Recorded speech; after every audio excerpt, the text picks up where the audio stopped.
Bom, pessoal, boa tarde. Então, agora nós vamos retomar com a professora Adriane.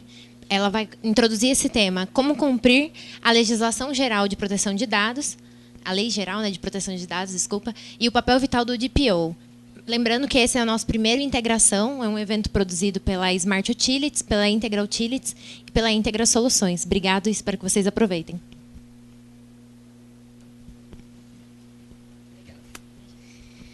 Obrigada, Ana. Vamos lá, vamos para a nossa segunda parte aqui do nosso workshop. E, dando andamento... Opa, agora eu mudei aqui, verdade. Bom, a gente vai falar sobre estratégias para demonstrar a conformidade com a LGPD, a nomeação do encarregado, Data Protection Officer, que eu até falei no intervalo agora com algumas pessoas, é um tema que pode ser de interesse de vocês, tá? E como iniciar e estruturar projetos de adequação à LGPD, tá? Um ponto que também uma pessoa me perguntou a respeito de data center, né? Então, o que vale a pena a gente destacar, pessoal? Quando tem um data center, por exemplo, no exterior, porque tem essa questão, né? Às vezes, o armazenamento de dados no Brasil pode ser um pouco mais custoso do que um data center no exterior. E aí, diversos fatores podem ser objeto de tomada de decisão por um data center no exterior, né? Uma cloud aí. E aí, o que eu coloco de destaque? Quando tem um armazenamento de dados num data center que fica em outro país, a gente está diante de uma transferência internacional de dados, tá? E aí, se a gente está diante de uma transferência internacional de dados, quer dizer, ou a organização está em outro país, a gente tem esse compartilhamento até por e-mail mesmo. É uma transferência internacional de dados. Então, a gente tem que trabalhar com contratos robustos, tá? A gente vai ter que verificar como que o nosso contrato do contratante com esse data center no exterior, ele está escrito. Quais condições de direitos e obrigações estão previstas ali. Tem data center no exterior que não dá para discutir cláusula. Vai tentar discutir uma cláusula. Desculpa. Ficou melhor? Obrigada. Tem data center que é gigante, né? Que é entendido que o data center é um operador. Porque, em regra, ele armazena dados sob ordens do controlador. Só que ele é tão grande que ele é quase um controlador. Vai tentar discutir uma cláusula com um data center gigante, uma Amazon e outras, né? Não dá. Então, a gente vai ter que analisar riscos. A gente vai ter que trabalhar com o que tem. Né? Então, a gente vai ter que analisar esse contrato e pensar, ok, se eu tenho determinados riscos, como que a gente vai tratá-los aqui dentro dessa organização? A gente vai ter que submeter internamente e avaliar. Vamos continuar com esse contrato ou não? Né? Qual a possibilidade de eu exercer os direitos dos titulares se os dados dele estão lá em outro país? Né? Então, diversos aspectos vão ter que ser analisados. Pode falar, tem uma pergunta ali.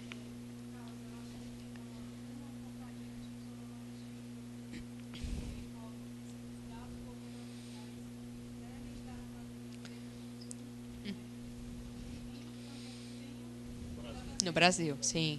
Sim. Sim, ainda tem mais essa exceção. Então, verificar também se tem algo nesse sentido, se tem algum limitador de armazenamento de dados no exterior. Afinal, se a gente estiver lidando com atividades-chave que podem afetar a soberania do país, informações que sejam de um caráter, de uma classificação sensível, pode ter situação que é até proibido esse armazenamento no exterior. Perfeito. Tá? Então, todos esses pontos vocês vão ter que analisar. Quando a gente estiver lidando com armazenamento de dados em outro país, observar esses aspectos para analisar riscos. Tá? Porque falar que a gente quer alterar o contrato com uma empresa grande de data center no exterior, dificilmente você vai conseguir fazer isso. Mal consegue no Brasil. Né? No exterior, que dirá. Então, vai ter que ser analisado internamente. Questão de medidas de segurança. A área de TI, a área de segurança da informação, vai ter que colaborar com a análise do contrato, trazendo, porque não é só um viés jurídico a análise contratual. Vai ter que verificar na área técnica, o que a área técnica contribui a respeito das medidas de segurança também. Tá certo? Mais algum ponto a respeito desse tema? Tá bacana? Imagina. Então, vamos lá. É claro, tem várias nuances, né? Mas aqui eu não...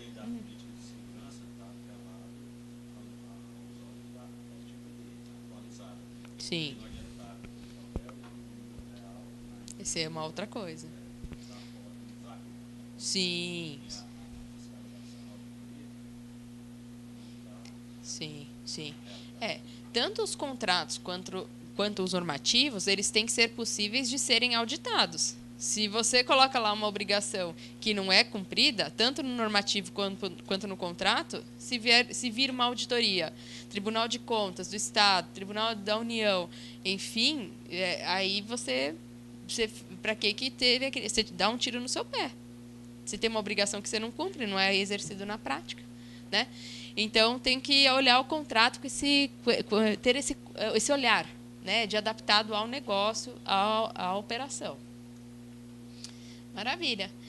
Amanhã, lembrando, a gente vai falar de mais alguns temas, então eu convido vocês também de manhã a participarem, tá? A gente vai falar sobre índices de adequação, inclusive uma auditoria do Tribunal de Contas. Eu vou trazer alguns números interessantes, tá? A coisa está crítica, tá? Um spoiler. O que é o programa de governança em privacidade, e amanhã a gente também vai falar de treinamentos, tá? Além de outros temas que também vão ser trazidos, blockchain, por outro palestrante, e também medidas de segurança da informação. Opa! Bom, aqui eu já me apresentei. Vamos falar um pouquinho de estratégias para demonstrar a conformidade com a LGPD, tá? Um dos principais princípios que eu trago para vocês, que está previsto no artigo 6º da LGPD, é de responsabilização e prestação de contas. O que prevê esse princípio? Eu resumo assim: não basta fazer, tem que demonstrar que faz. Então, a gente tem que ter evidências. A lei ela coloca o seguinte: se a organização ela não tinha nada de governança, agora tem que ter na marra. Não dá para ficar na cabeça das pessoas. O funcionário sai do órgão e aí? Leva consigo todo o seu conhecimento. Não tem um manual, não tem um procedimento escrito, não tem nada. É governança na veia. Né?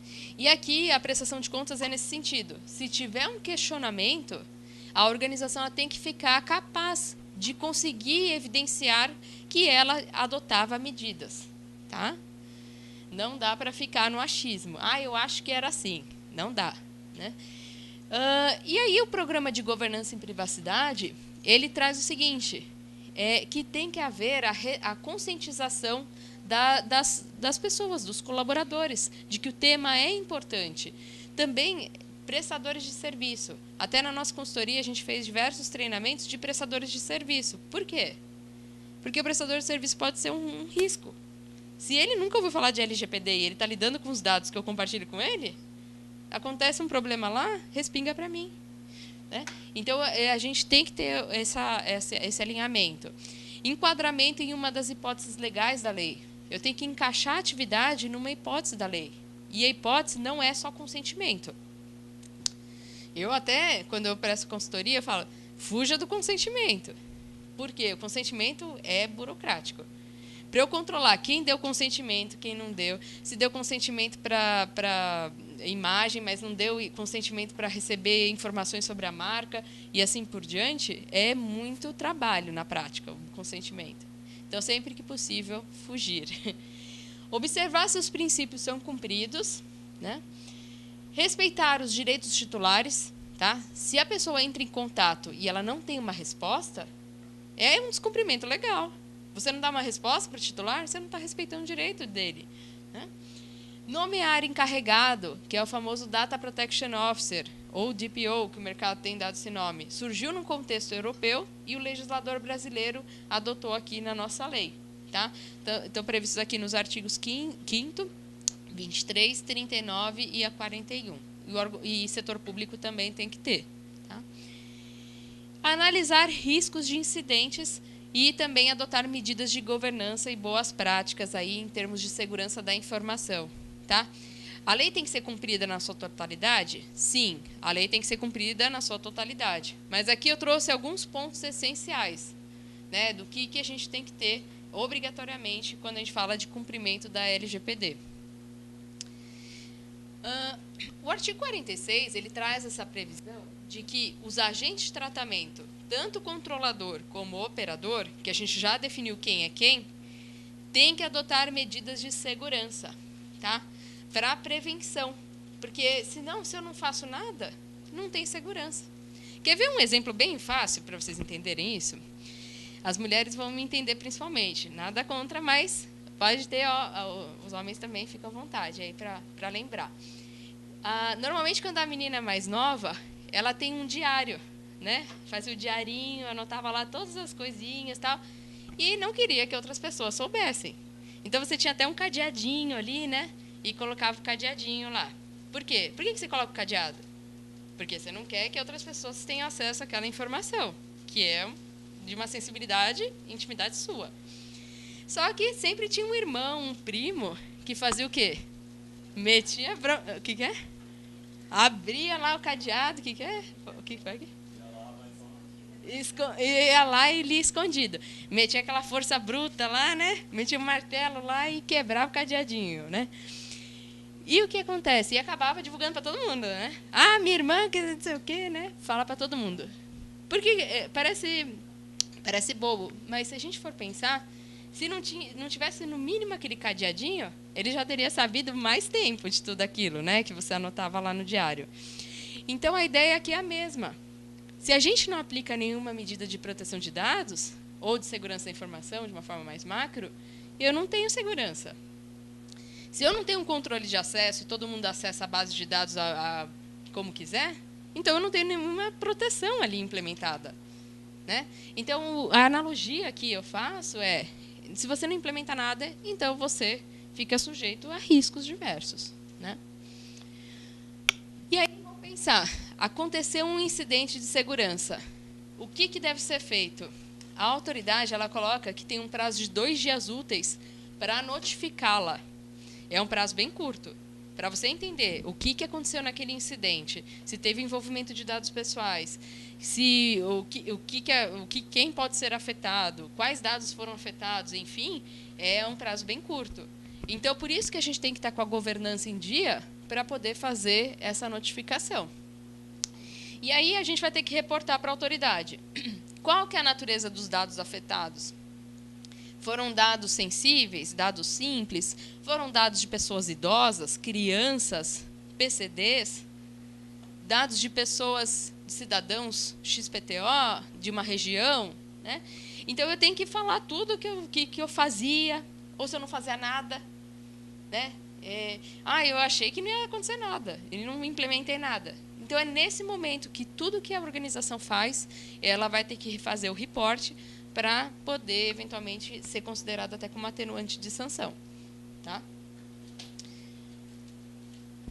E aí, quando a gente pensa em incidente de segurança, não é só o vazamento de dados que é incidente. Tá? Às vezes, não ter ali um registro do tratamento de dados, uma análise de risco, é um descumprimento de lei. Uma questão de manter os dados por mais tempo do que o necessário. Já ouviram falar disso? De, por exemplo, coloca esse documento lá naquele cofre, né, ou naquele armário, porque assim um dia a gente precisar desse documento. Né? Ou coloca lá no morto.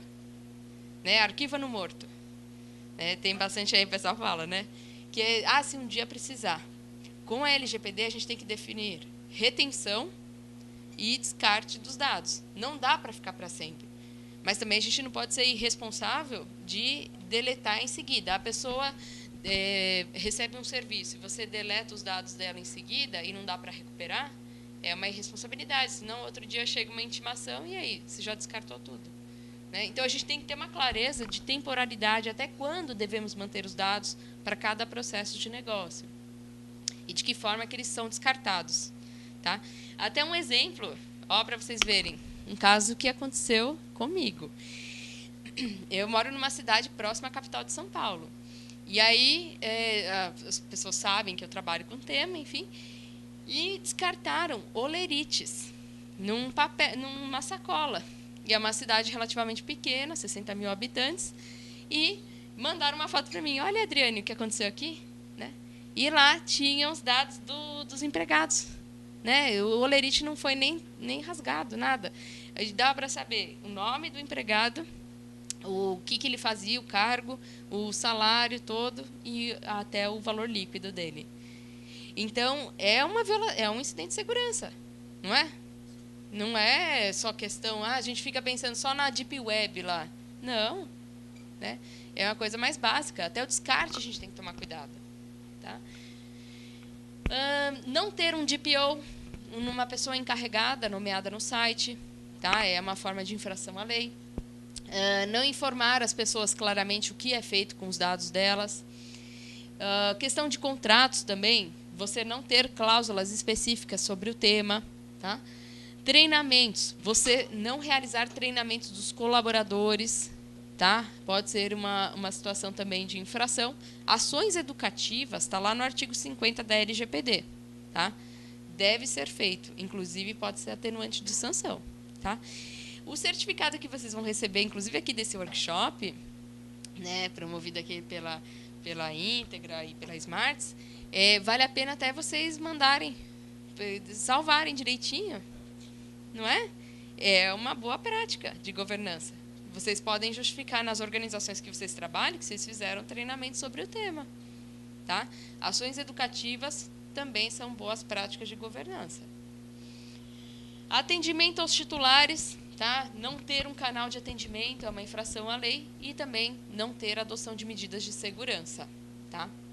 Todas essas também podem caracterizar descumprimento da lei. Aqui, já comentei com vocês, né, a Autoridade Nacional de Proteção de Dados aplicou recentemente a primeira multa por descumprimento da LGPD. Tá? E aí, a gente vê, por exemplo, né, ela questiona aqui, qual que é o encarregado de proteção de dados? A organização tem um encarregado? Não tinha. Qual que é a hipótese legal para fazer a atividade? Não tem hipótese legal enquadrada. Cadê o relatório de impacto de proteção de dados? Não tem relatório de impacto. Não foi analisado o risco. Então, todos esses pontos colaboram para definir sanção administrativa. Tá? E aí, a respeito do enquadramento de hipótese legal, claro, tem várias na lei. Tá? Não é o único não é o consentimento. Mas esse tema dá pano para manga, a gente poderia explorar num devido treinamento específico. Mas eu trouxe alguns principais aqui para vocês terem uma ideia. Tá? Aqui um exemplo de um processo legislativo, tá? Que uma Assembleia Legislativa acaba tratando dados pessoais contidos nos documentos relacionados ao processo para realizar ali as atas de reunião da Assembleia Legislativa. E ali eu tenho quem estavam as pessoas presentes, parlamentares, servidores públicos, membros da sociedade, enfim. Nesse contexto, para utilizar esses dados, né, a gente teria a situação do tratamento ser considerado legítimo. Por quê? Porque eu estou cumprindo uma obrigação e executando uma função típica ali do órgão legislativo. Tá? Então, nessa situação, seria cabível aqui a hipótese legítima da lei. Tá? Aqui também, a administração pública, quando faz tratamento de dados e compartilha dados com terceiros, vai ter que verificar qual que é o embasamento para compartilhar dados com outro órgão. Tem algum regulamento específico que está sendo seguido? Ou tem algum convênio? O que embasa esse compartilhamento? Ah, não, é porque me falaram que tem que compartilhar. Não dá para ser assim mais. A gente tem que ter embasamento para fazer, inclusive, compartilhamento de dados. Tá? Para a realização de estudos por órgãos de pesquisa, órgão de pesquisa não é qualquer órgão. Né? Segundo a lei, é só sem fins lucrativos. Por exemplo, se o órgão ele contrata uma empresa do setor privado para fazer uma pesquisa de mercado, para ver, por exemplo, sei lá, como que os cidadãos estão entendendo numa região aquele serviço. Se é contratada e essa empresa ela é de direito privado, não encaixaria aqui, nessa hipótese. Tá? Teria que ser o IBGE, órgãos vinculados aí do poder público. Aí, nessa situação, teria um embasamento aqui de pesquisa no setor público. Aí é possível. Então, aqui eu até coloquei um exemplo das pesquisas que foram realizadas por universidades públicas ou por institutos de pesquisa públicos, como a Fundação Oswaldo Cruz, aí, que a gente teve durante a pandemia também. Né? Não, só o setor público.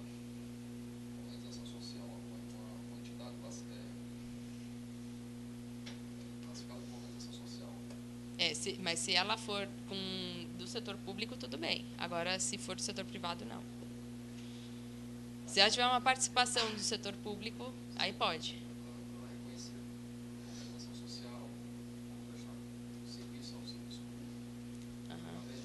Aí pode ser enquadrada aqui. Sim, pode.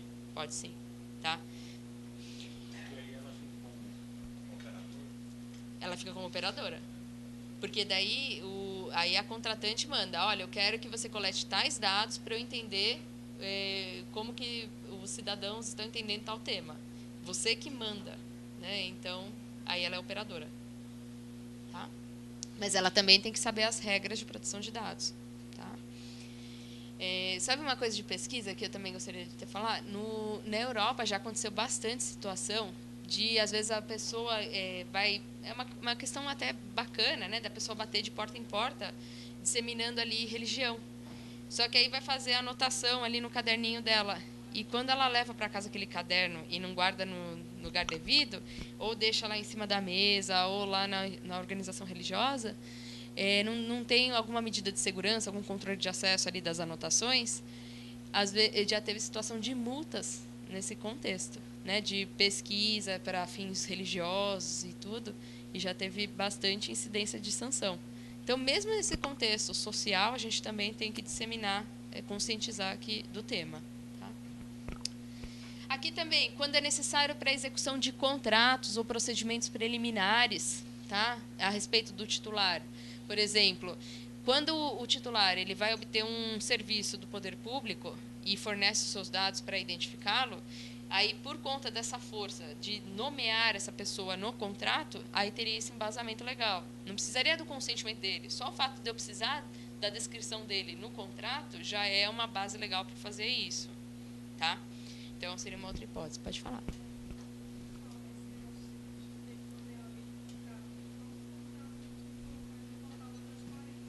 Aham.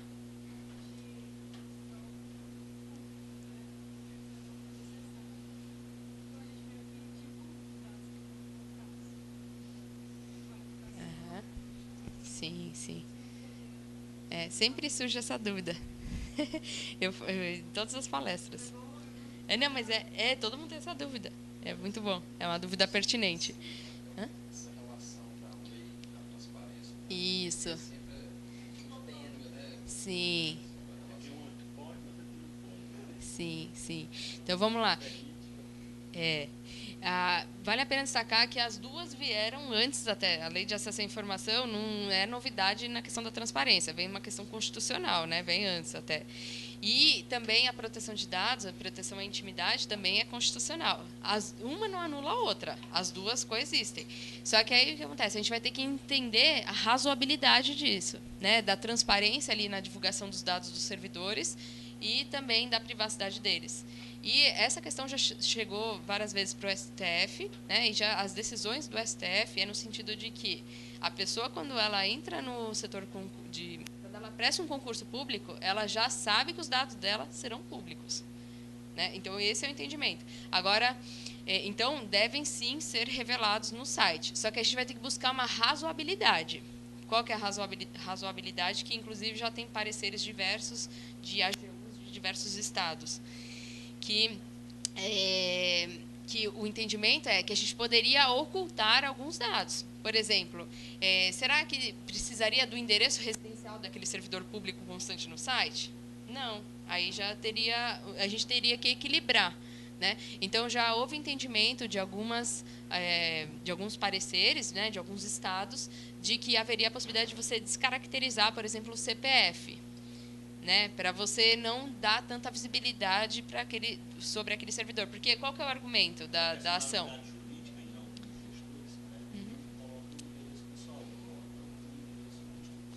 Isso, coloca o endereço institucional, né? Alguns. Isso. É que o CPF acaba sendo como se fosse uma chave para você identificar que é uma outra pessoa, principalmente quando tem homônimos e tudo mais. Mas qual que é o entendimento? Que você poderia descaracterizar algumas partes ali daqueles dados. Né? Mas o entendimento, porque o que foi alegado para o STF, para o Supremo Tribunal Federal? que a pessoa ela fica preocupada em relação à vida dela, né? Questão familiar, todo mundo sabe quanto que ela ganha e onde ela mora, onde ela trabalha e essas questões. Só que aí o entendimento dos ministros foi unânime no seguinte sentido, que quando a pessoa presta um concurso público, ela já sabe a regra do jogo. Então, mas a gente tem que buscar razoabilidade. Então, caso a caso vai ter que ser analisado para cumprir tanto a lei de acesso à informação quanto a LGPD, tá? Não é a questão da qualificação, né? O interesse daquele que assinou a qualificação. Isso, a qualificação. Essa citação de dados, pega esse caso completo do servidor público, você publica lá o salário do servidor público. Quando ele é citado pelo sítio de governo, no site do governo, você tem garantido o tratamento correto dessas informações? Sim. Veja um concurso para isso mesmo. Também, né? Mas quando esse dado ele é listado como um site privado, dá um tratamento equivocado para esse dado. Isso. Sim. Esse mau uso, eu não sei se se enquadraria em alguma. Sim, é um mau uso. E aí tem um caso concreto aqui, uma pessoa aqui do Ceará, lá na notícia, acho que na notícia que ela recebeu os atrasados, em uma ação do Estado, recebeu os atrasados, e naquele mês foi publicado um valor considerável no contra-cheque dela.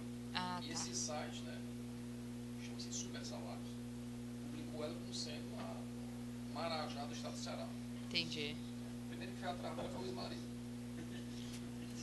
Eu quero uma pensão? Eu quero uma pensão? Ela conta essa história lá, você também, sabe? E isso ela se chateou muito. Porque as pessoas comentaram isso. Sim. Pessoas não têm costume de entrar em sites do governo, só quem entra em sites do governo é jornalista e servidor público. Sim. O cara entra no site lá, né? É que Que faz a melhor propaganda, que tem lá a página do Instagram, conheça os Marajás do Ceará, eu tô lá, tava lá, minha amiga lá, coitada. sim. Sim. Então assim, esse mau uso desse dado, apesar de ser um dado Aham. pessoal, esse dado simples, público, mas ele tem um mau uso por Sim. um ente privado. Sim. Mas isso vai ter que ter uma mudança na lei da transparência. Não, então, De acesso. não, na verdade, entra até na LGPD já. Porque o que acontece? Não é porque aquele dado está público que ele pode ser utilizado da maneira que quiser. É a mesma coisa, até usando um exemplo mais fácil para vocês entenderem. Imagina que você vai num restaurante e você coloca ali, faz o check-in na rede social e falando, estou aqui na pizzaria tal, vale a pena, venham conhecer. E aí, vamos imaginar que a foto fica tão boa que a pizzaria fala, vou utilizar ela como minha modelo. Né? Coloca lá você no outdoor e tudo. Quer dizer, não é porque você tornou aquela informação pública, a sua foto ali, qual que foi o contexto de você publicar? Eu vou falar para meus amigos, olha, gente, essa pizzaria é muito boa. Aí outra pessoa vai lá e dá um outro destino para aquela imagem. O uso, ele é desvirtuado. E isso é um uso comercial. Nesse contexto até... Desculpa, qual que é o seu nome? Ronaldo. Então, nesse sentido que o Ronaldo trouxe, seria desvirtuou aí a finalidade. Isso. Aí o que acontece? Esse site privado deveria buscar uma base legal na utilização desse dado. Só que é bastante comum o setor privado utilizar dados que são públicos, dos sites públicos do governo, para refinar esses dados e utilizar para os fins deles. A própria transparência obriga o Estado a disponibilizar os dados brutos, né, sem tratamentos, nos sites. Você baixa no site, aí você faz. Todos os parques, só que você tem que baixar, você faz um tratamento. Sim. Passa os dados brutos. Oi.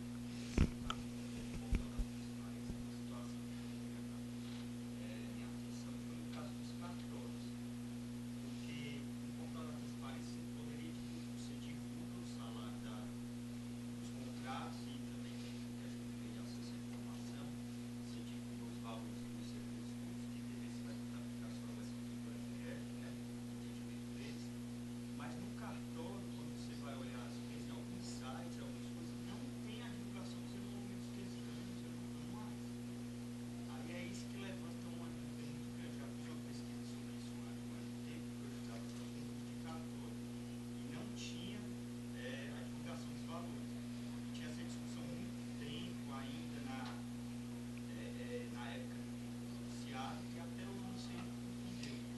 Aí teria que ver, porque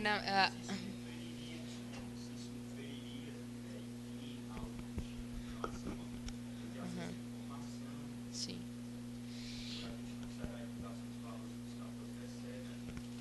É.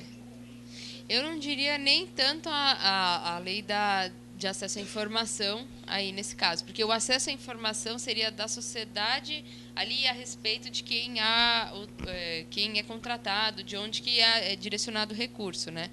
Mas o que eu diria é que tem um regramento do CNJ, né, Conselho Nacional de Justiça, específico para os cartórios.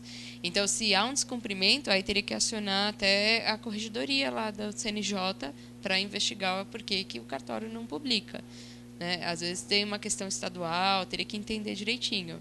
Mas eu não vejo como encaixando perfeitamente o seu exemplo aqui, né? Mas cabe uma reclamação, né? Tá?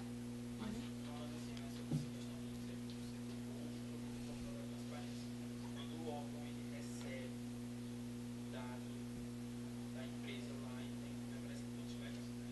Uhum. A gente firma o contrato e o governo do estado que publica no portal da transparência esse contrato. Tá. Nós recebemos, nós tratamos e o governo do estado tem uma delimitação de até onde vai a responsabilidade ou do estado geral ou só desse órgão específico. Já ouviu algo sobre isso? Então, mas aí você fala da publicação dos dados desse contrato. Sim, sim. Se esse dado for utilizado, né, Uhum. O que eu já vi é uma situação específica do estado de Minas Gerais que conseguiram fazer uma adequação, mas é um caso que depende de análise específica, tá? E que daí uma consultoria apoiou ali tudo, e eles submeteram até para a Advocacia Geral do Estado, né? E aí foi o entendimento de que esses contratos, né, com terceiros, que você publicaria os dados essenciais, né, referente àquela contratação. Mas, por exemplo, o representante legal daquela empresa, você poderia descaracterizar alguns dados ali. Porque é a mesma coisa, sabe o site da junta comercial? Você já tentou ver? Né? Você consegue, pelo nome da empresa, você consegue achar lá quem são os sócios, onde a pessoa mora, né? Tudo direitinho. Você fala, opa, aquela empresa está com capital grande, né? E vira até objeto de... Né? Isso você vai determinar se ela realmente você publica a transparência do estrada do contrato na íntegra, né, escaneado, então ele sai os dados pessoais do contratante ao Sim. público, Sim. isso obviamente vai ter que passar por uma adequação Sim. de ocupação ali. Não, mas isso mesmo. Teria que passar por uma análise se seria cabível essa ocultação de alguns dados e quais seriam. Depende de uma análise específica. que há uns 3, 4 anos atrás, outro órgão que eu trabalhei tinha até o endereço do secretário lá do contrato, né? Então, Residencial. na casa deles. Pode bater na porta do secretário. Dá margem para discussão, mas eu vou te falar que não é pacífica essa questão. Tem que ser analisado caso a caso. Tá bom?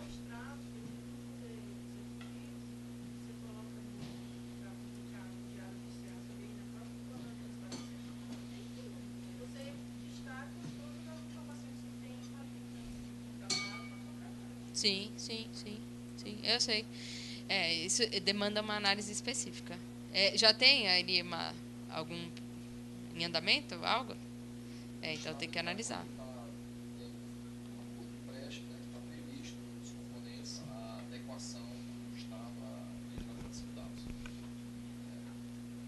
E aí tem que ter muito cuidado, porque muitas empresas chegam colocando soluções. Vou instalar aqui uma ferramenta que vai ler tudo aqui, onde ele vê máscara de CPF, ele vai ocultar, onde ele vê sexo, ele vai ocultar. Mas, como você falou muito bem, antes disso você tem todo um diagnóstico, você tem que entender quais são os processos. Sim. E as pessoas às vezes não conseguem nem identificar o que poderia ser um dado sensível. Sim. Porque é a mesma coisa, sair encriptando as coisas, né? Sim, mas você tem que entender o que está sendo feito ali. É um remédio com a finalidade. diagnóstico, né? Sim, sim. Sim. Tem que partir de uma análise de entendimento da atividade, o que é exigido na lei, quais são os riscos, quais são as medidas para mitigar esse risco, e aí sim, aí você vai buscar ferramentas para fazer isso. Você não vai barrar tudo. Não vai parar.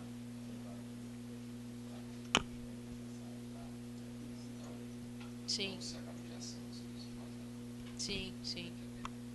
É isso aí. Tá ótimo. Ah, é muito boa. São boas essas discussões, né? Porque daí a gente vai enriquecendo. Bom, aqui o uso compartilhado de dados entre diferentes órgãos da administração pública. Também a gente vai ter que observar qual que é o amparo, qual que é o embasamento para fazer esse compartilhamento. Não dá, se um dia foi compartilhado, é porque alguém me falou que tem que ser compartilhado. Peraí, cadê o contrato? Onde que está embasado na lei? Né? A gente tem que ter esse amparo para fazer esse compartilhamento. Não é porque é público que a gente pode compartilhar entre os órgãos de uma forma livre aí, tá? Transferência de dados também para o setor privado. O que vale a pena destacar aqui, pessoal? No início da lei, foi até objeto de veto. Por quê? No início, a lei ela tinha uma previsão seguinte, que o poder público não poderia compartilhar dados de pessoas com o setor privado. Por exemplo, uma empresa é contratada do setor privado, daí não poderia haver esse compartilhamento com o setor privado. Só que aí, até uma das que argumentaram bastante para que houvesse o veto, foi até a Receita Federal. Porque ela falou, peraí, eu contrato empresas do setor privado para fazer mineração de dados, para ver se o contribuinte está recolhendo direitinho o imposto de renda, para ir lá e ver se tem foto da pessoa de iate e está falando que é isento de IR, né? E assim por diante. Então, foi vetado. Mas, ainda assim, a gente tem que observar diversos critérios quando tem compartilhamento de dados do setor público com o setor privado também, tá? Vai ter que ter um enquadramento direitinho. O relacionamento com parceiros, tá? Destacar para vocês, já que a gente está falando de estratégia de conformidade, revisar esses contratos. O que os contratos prevêem, né? Imagina o RH, às vezes tem uma terceirização de folha de pagamento para uma empresa ou um órgão público, né? E aí, ou se não, o órgão público tem uma associação na parte de convênio médico e aí tem esse compartilhamento de dados. Eu vou ter que analisar se tem cláusulas específicas de proteção de dados. Se lá no terceiro que recebe os dados, se ele sabe o que é LGPD, se tem medidas de segurança implementadas e assim por diante, tá? E aí, é muita coisa que tem que ser feita. Pode falar. Tá, pode falar.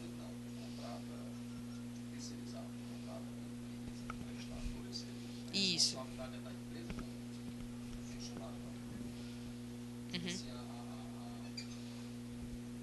Cuidado com os dados da empresa com o funcionário.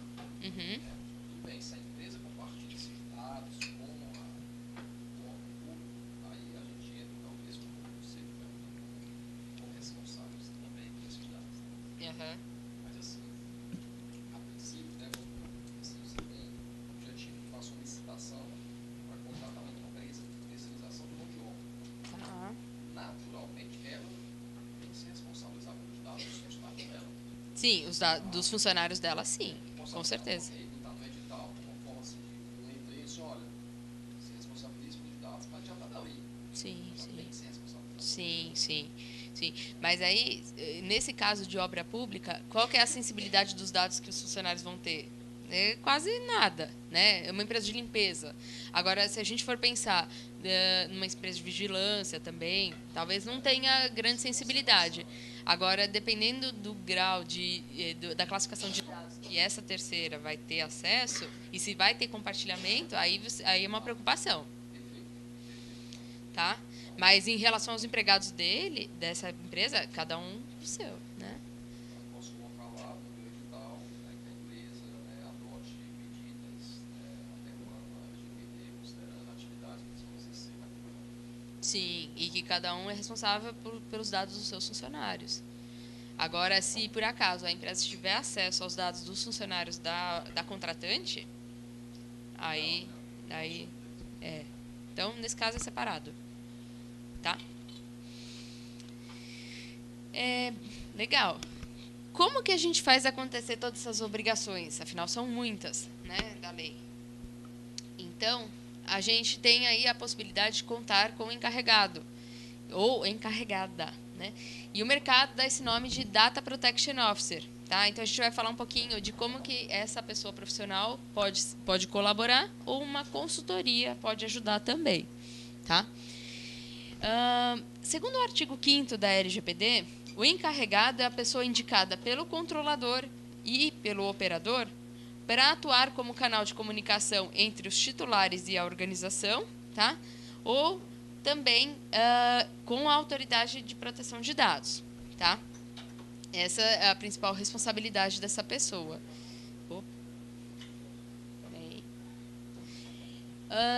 Aqui é colocado que cabe ao encarregado fazer o quê? Responder dúvidas e preocupações dos titulares, tá? Ups, acho que deu uma travadinha. Peraí.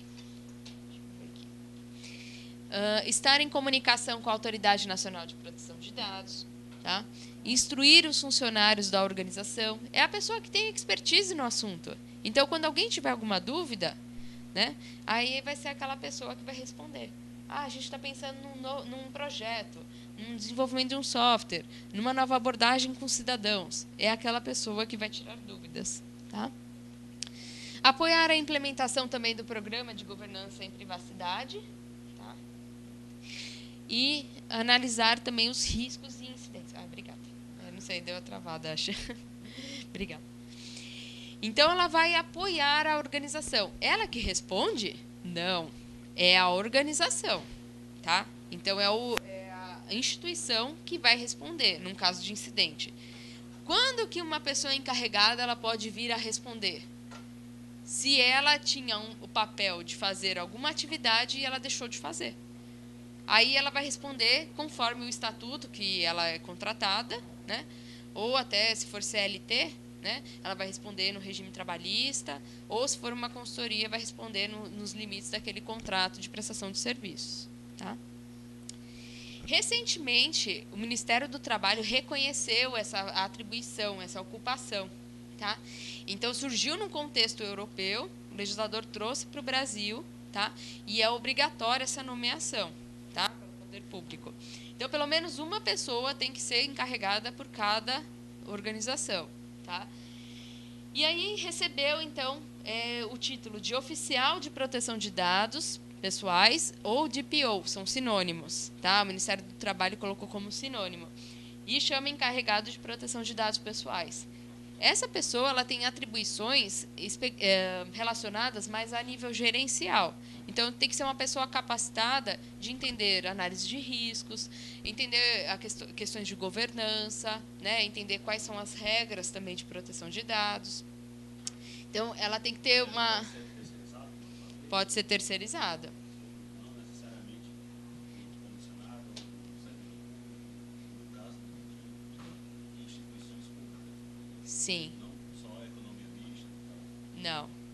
Então, ela pode ser uma pessoa interna, ou terceirizada, ou modelo híbrido, que é chamado, né? Que seria uma pessoa interna com apoio de uma consultoria externa. Independente se é sociedade de economia mista, se é empresa pública, independente do regime. Não tem restrição. E o mercado tem adotado essa prática. Tá? No GDPR, que é de onde surgiu essa ocupação, lá está previsto que é possível a contratação terceirizada. Aqui não tem essa previsão, então todos estão, por conta da falta de proibição, então no setor público pode. Né? É que é o contrário, né? Na administração pública, o que não é proibido, né? Então pode. Tá? Então, tem sido adotado pelo mercado dessa forma. Bom, as qualificações que... desculpa, tinha uma pergunta.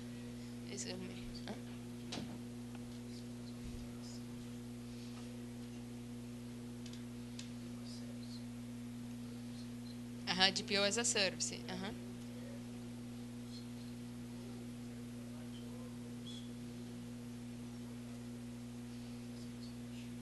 Sim.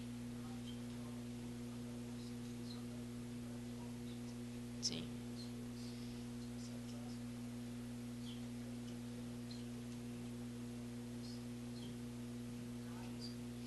Sim. a lei não limita uma atuação em diversos órgãos, tá? A não ser que seja uma questão estatutária que aquele servidor tenha que cumprir, né? Por exemplo, então, se for na pessoa física, você teria que observar se tem algum regramento específico onde a qual você é submetido, né? Na sua lotação. Mas, como uma regra, não existe essa proibição de atuação em outras organizações. Tá? Por exemplo, a minha consultoria mesmo, a gente trabalha com diversas organizações sendo DPO, não tem essa limitação. Agora, a legislação trabalhista, se a pessoa está sob o regime trabalhista, por conta daí pode ser uma questão de concorrência, aí tem um limitador aí. Então, em regra, só poderia ser daquela instituição. Tá? Agora, a pessoa jurídica ela pode sim atuar em diversas organizações sendo DPO. O que vai acontecer é, às vezes, o mercado, ele não... Às vezes tem algum conflito. Por exemplo, olha, você atua no meu concorrente, não quero que você atue aqui comigo, né? Mas eu nunca vi, mas eventualmente pode acontecer. Hã?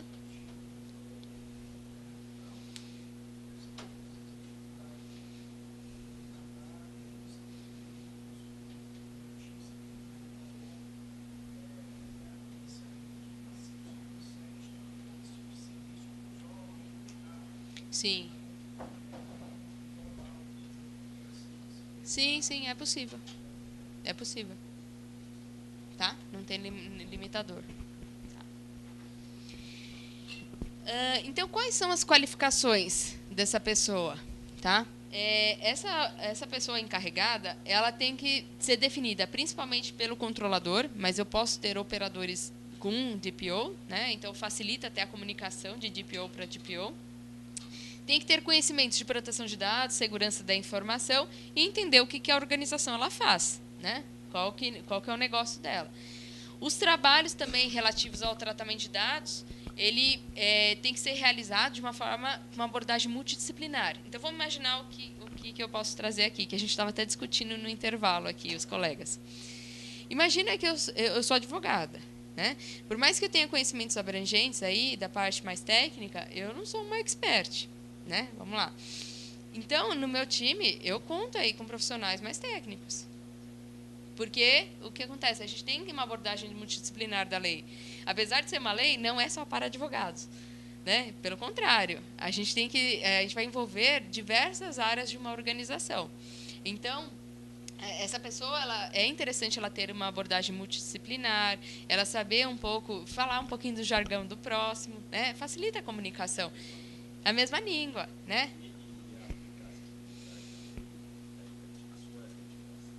Não é só a área legal. Interdisciplinaridade e multidisciplinaridade. Sim. Os efeitos, as responsabilidades e competências. Sim, com certeza. Sim. Sim. A primeira área que normalmente as organizações gostam de começar a adequação é o RH. Porque se eu não estou adequado interno com meus colaboradores, como que eu vou falar dos demais? Né? Então, com certeza, Vinícius, a gente tem que ter uma abordagem interdisciplinar e multidisciplinar.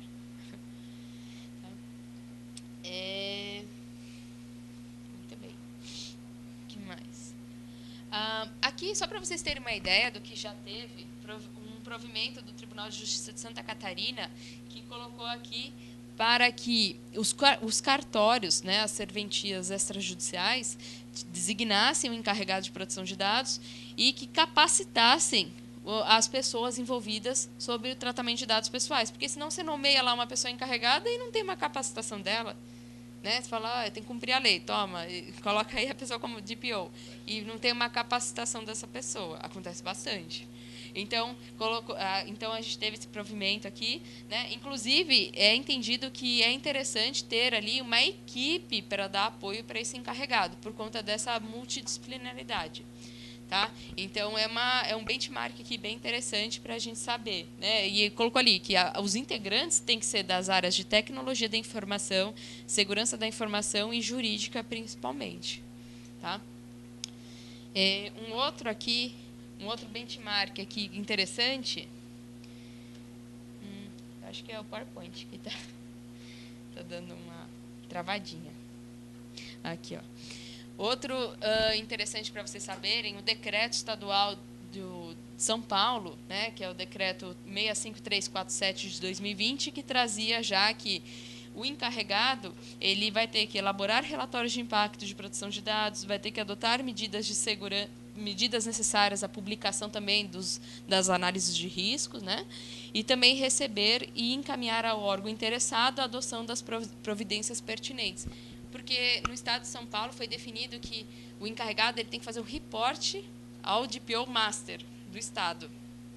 Tá? Então, foi definida essa governança no estado de São Paulo. Né? Então, por exemplo, acontece um incidente num órgão, né, ali público, vai ter que reportar para esse DPO Master aí. Né?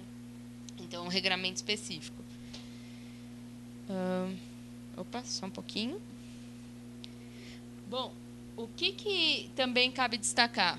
Essa pessoa DPO, né, é interessante que ela tenha uma abordagem jurídica, ela sabe um pouquinho de lei, que ela tenha uma abordagem de tecnologia da informação, para entender segurança da informação, para entender gestão de TI, gestão de dados. Também é interessante que essa pessoa entenda do negócio, que ela envolva os stakeholders necessários, que devam conhecer o assunto, realização de treinamentos, né?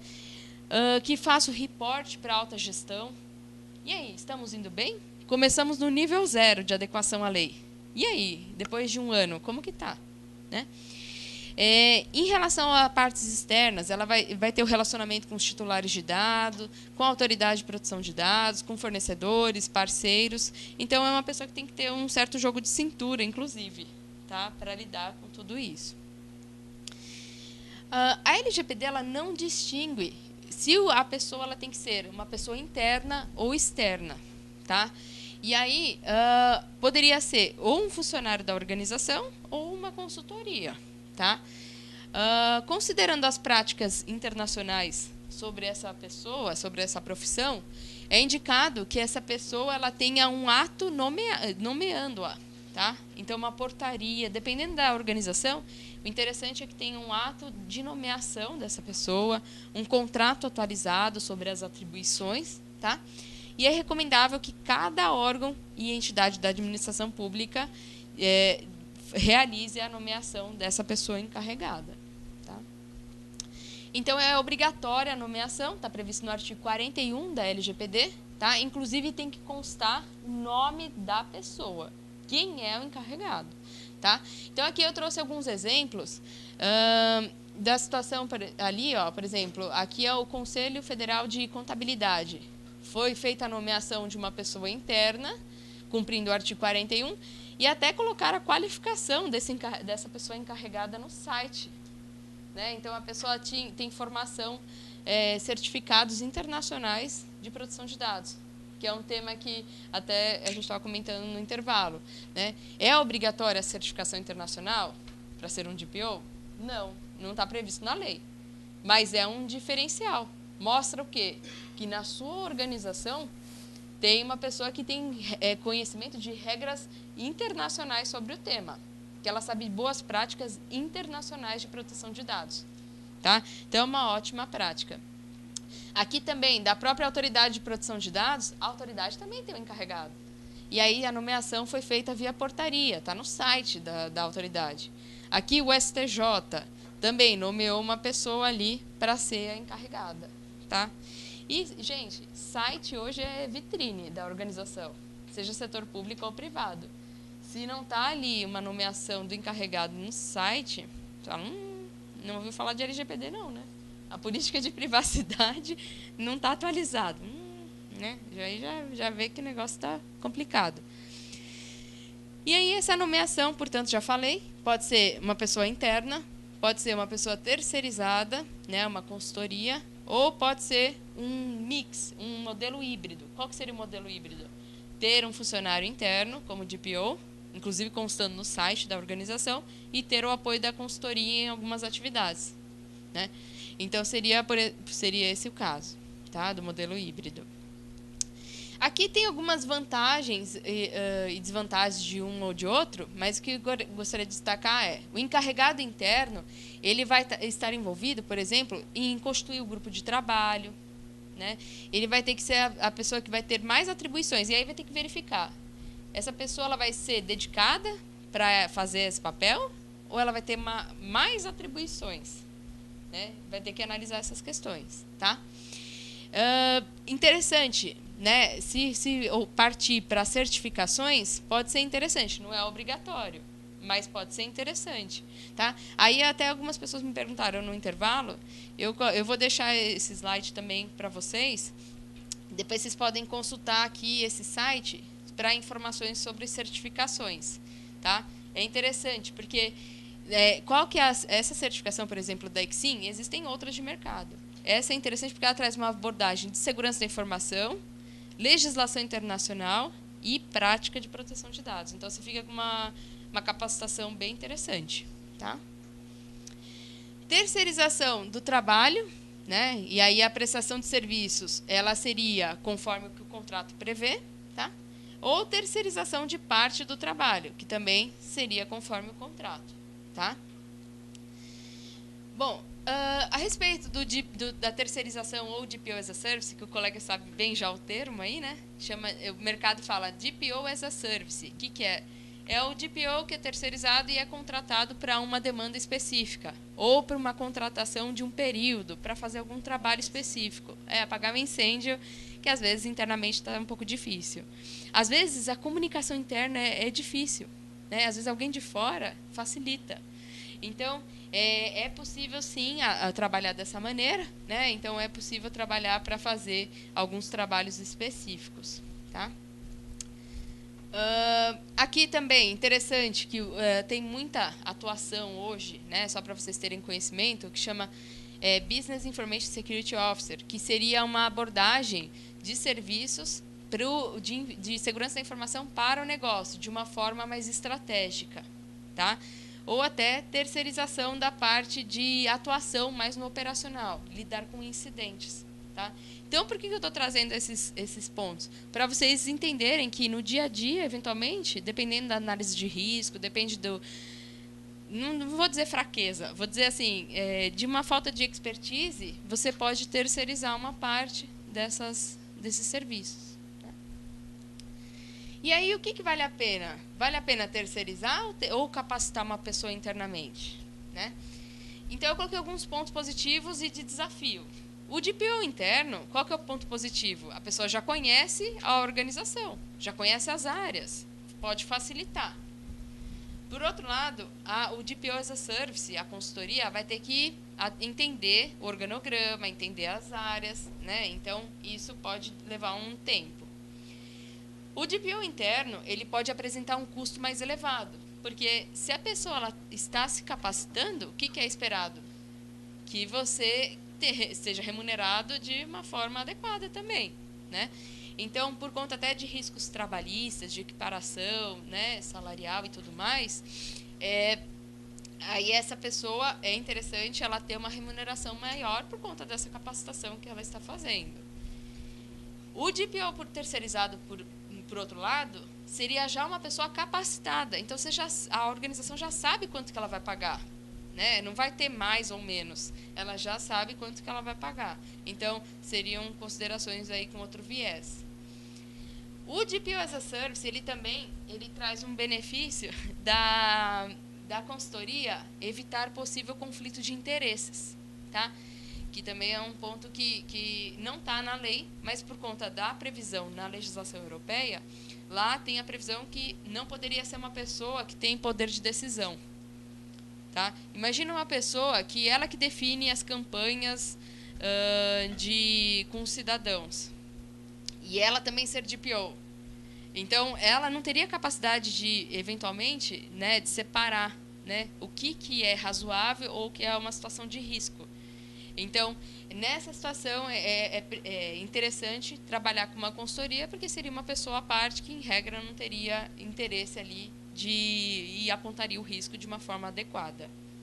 Tá? Vale a pena destacar também que tem uma ação uma ação declaratória de constitucionalidade perante o STF, que está em andamento, para que se tenha uma contratação de advogados com dispensa de licitação. Tá? Então, está em andamento, daí também vocês podem acompanhar eventualmente. Então, seria interessante, tá? Para se for terceirizar também para advogados. Né?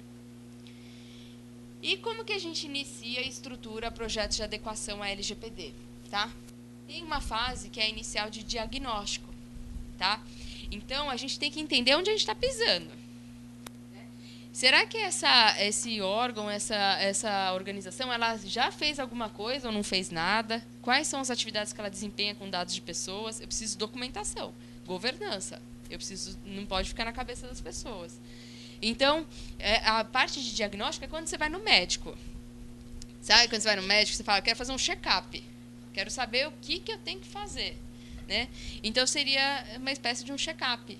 Né? Que daí você vai entender quais são as áreas que lidam com dados de pessoas, qual que é o grau de maturidade. Né? Tem todo um diagnóstico para saber, essa organização está X% adequado à LGPD ou não. Se a nossa meta é a adequação de 100%, ou chegar perto, o que a gente vai ter que fazer para chegar lá? Né? Então, tudo isso tem que ser definido um cronograma de trabalho. Né? Também aqui a gente vai ter um mapeamento então, das áreas de negócio, vai fazer entrevistas com as áreas, com RH, com a área de compras, entender tudo que é feito com dados de pessoas, tá? Para ter documentação. E a gente vai ter que adequar exigências das hipóteses legais. A organização faz isso com dados de pessoas? Qual que é a hipótese na lei que encaixa direitinho para essa finalidade? Tá? Também, treinamentos de conscientização. É muito importante a gente ter uma abordagem top-down. Né? A gente falou até no intervalo. Porque vai tentar fazer alguma mudança. Esquece um pouquinho de LGPD. Você já pensou alguma vez assim? Já pensou? E já tentou propor isso? E o pessoal aceitou bem? Não?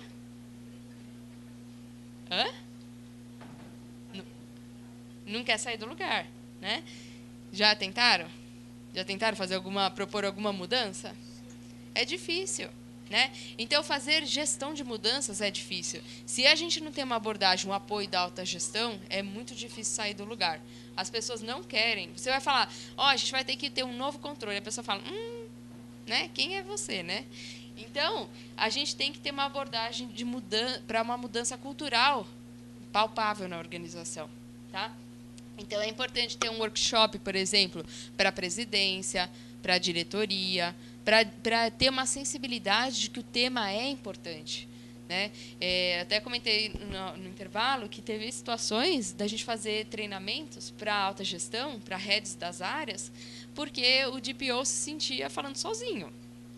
A pessoa é nomeada e não entende a importância do tema. Desmarcava reunião, falava, não vou responder, esse tema não é importante para a gente. Né? Cria o comitê e o comitê não tem poder. Comitê único, é comitê de uma pessoa só. Não caminha, não anda. Tá? Então, para fazer qualquer mudança, a gente tem que ter o apoio da alta gestão, senão não vai para frente. Tá? E aí, ter uma sensibilização depois dos colaboradores. Até uma recomendação que eu faço é fazer primeiro da alta gestão, depois dos colaboradores. Tá? Que mais? Então, as entregas dessa fase 1 seria... o que deu para entender da análise documental, quais são os gaps, né? Análise de vulnerabilidades técnicas também, a gente ter o mapeamento dos processos de negócio, ter o relatório também da situação atual. E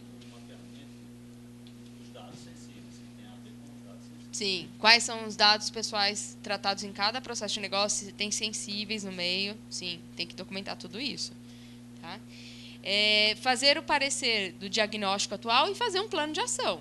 Porque, já pensou, eu vou lá alterando o contrato, vou sair alterando um monte de contrato. Só que eu não analisei o processo em si do negócio. A chance de ter um retrabalho, de ter que fazer um novo aditamento do aditamento é grande. Então, ou sair fazendo normativo, não é a primeira etapa. política de privacidade, vou sair fazendo política de privacidade, mas você não sabe nem o que você tem dentro de casa. Né? Então, não dá para ser assim. Aqui eu coloquei uma média, né, depende muito do volume, da quantidade de processos, da organização. Mas, para vocês terem uma ideia, uns 2, 3 meses, tá, nessa etapa. Isso focada. Tá? Aqui a segunda fase, apoio para a implementação do plano de adequação. Aí sim a gente parte para a implementação, para a elaboração dos normativos, para a discussão de cláusulas contratuais, para fazer os relatórios de impacto de proteção de dados com análise de riscos, implantação também do processo de atendimento aos titulares, né? Porque senão a gente tem que ter procedimentos de tudo. Porque, imagina, a pessoa pede para alterar o nome de Adriane para Jéssica. E aí? Não tem impactos isso? É um direito do titular. Mas se a gente tem que estudar, tem que entender. Qual que é o processo de retificação de dados? Quem tem um nome um pouquinho diferente, ó, o meu é Adriane com 2 N's, ele, né? Vocês viram. Sempre tem, eu tenho que alterar o nome. E aí? Mas não traz impactos jurídicos, nada? Então tem que ter um procedimento formalizado também, tá?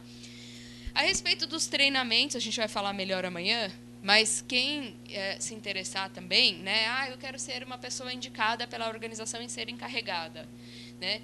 Eu indicaria estudos, né, que você pode fazer a respeito de segurança da informação, tá?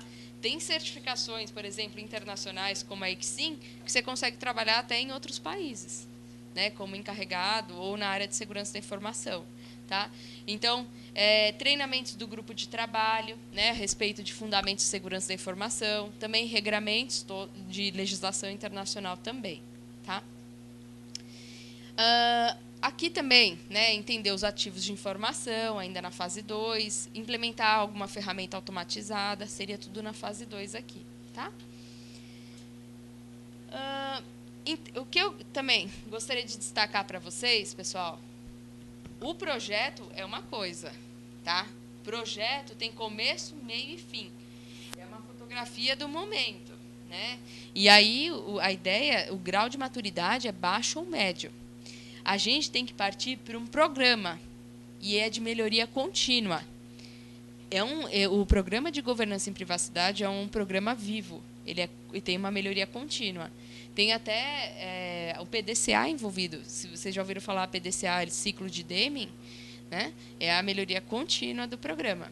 Porque áreas são encerradas, outras áreas são criadas, os processos de negócio são criados, tem novas abordagens com cidadãos. Então, é um trabalho contínuo. Tá? E aí, sobre o trabalho contínuo, também, se for uma terceirização, dá para fazer a terceirização com contratação mensal ou por horas, por mês, por exemplo. Né? E aí você pode ter uma atribuição para a consultoria constar, inclusive, no site da organização, né? Ou, se não, se for um DPO interno, o DPO interno fica no site da organização, do órgão público, e a consultoria dando apoio no back-office. Tá? Então, aí vai a gosto do freguês. Vocês têm que analisar no caso a caso. Né? Possíveis atribuições também da consultoria, atendimento a autoridades, defesa, apoio em respostas a incidentes, definição também e acompanhamento do programa com métricas, com KPIs, auditoria, né? Tudo isso é possível de ser feito também com apoio. Aqui, só para vocês terem uma ideia de como houve uma evolução recente, a gente fez um trabalho de consultoria que a organização, ela tem ali, foram 6 meses de projeto, tá? De adequação, com 150 empregados e mais de 20 mil clientes. Só para vocês terem uma ideia também de tempo, né? Em 6 meses, a organização ela começou com 23% de aderência à lei e, depois de 6 meses, em 73%. Né? Mas ela vai ter que continuar fazendo adequação. Né? É um trabalho contínuo. Tá? Mas evoluiu bem aí. Né? 50% aí, né? A mais. Aqui também destacar para vocês que vocês podem manter contato comigo, né? Amanhã eu vou estar aqui de novo, né? Mas a gente tem aqui uma equipe multidisciplinar na nossa consultoria, temos advogados, temos profissionais técnicos em TI, segurança da informação, cibernética também, tá? E vale a pena, se vocês acharem interessante, de serem DPOs nas organizações que vocês trabalham, de vocês estudarem o tema também, tá? E aí, à medida que você vai estudando, você ganha um certificado sobre o tema. É interessante também, tá? Até mostrei um site do CFC que tinha lá a previsão do DPO que tem certificações. Agrega bastante, né? Então, alguns pontos que... Ops, acho que... deu um probleminha. Bom, então, o que a gente tratou aqui nessa segunda parte? A gente falou de estratégias para adequação à LGPD, né? Falei algumas dicas para vocês. Também falamos do programa de governança em privacidade e do papel do DPO, sua obrigatoriedade, o que vale a pena saber, né? De ter de conhecimentos, e a questão da entidade pública que todo mundo tem que ter, tá? Agradecer de novo a participação de vocês, a atenção. Vocês poderiam estar em outro lugar, né, tomando um cafezinho, mas estão aqui estudando, querendo saber mais sobre o tema, tá? Agradeço a atenção. E amanhã a gente está junto, né? Então, estamos aí. Se vocês quiserem até fazer um encerramento, meninas. Mas o que eu queria destacar? A gente vai começar às 8h30 da manhã, né? E a gente vai começar com ameaças à segurança da informação, uma abordagem mais técnica. Depois a gente vai falar sobre blockchain, né, com o Leonardo, né, que é aqui da Íntegra Soluções. E depois a gente vai falar sobre construindo um programa de governança robusto em privacidade e treinamentos. Tá? O que vale a pena vocês estudarem de uma forma mais detalhada. Tá? Então a gente aguarda vocês amanhã também. Tá bom? Muito obrigada.